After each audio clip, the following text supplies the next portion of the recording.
Ժան-Ժակ Ռուսոյի հասարակական դաշինքը գիտեք, չէ՞։ Այդքան լավ ծանոթ չեմ։ Դրա իմաստը այն է, որ պետությունը ինչի համար է ստեղծված։ Ու ոնց է որոշվում, որ դրոք պետություն պետք է լինի։ Պետությունը եւ քաղաքացիները իրանք հասարակական դաշինք են կնքում, որ պետությունը ստանձնում է անվտանգության ապահովումը ու այդ մարդկանց ընդհանուր խաղաղ իրենց գործը անելու իրավունքն ու հնարավորությունն է ապահովում,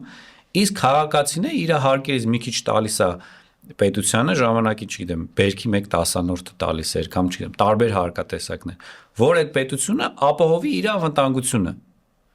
Հակառակ դեպքում ցեղերով մարդիկ կֆրֆրան, ոչ մեկ անվտանգության կարիք չի լինի ու հարկ տալու կարիք էլ չի լինի։ Հիմա այս կոնցեպտում պետության իմաստը մարդկանց համար պայման ստեղծելն է։ Անվտանգ միջավայր, իրենց գործը լավ անելու հնարավորություն, մինչդեռ ցավոք սրտի այս պետությունը չի ստեղծում դա։ Այս պետությունը ձախողել է պետության հիմնական ֆունկցիան։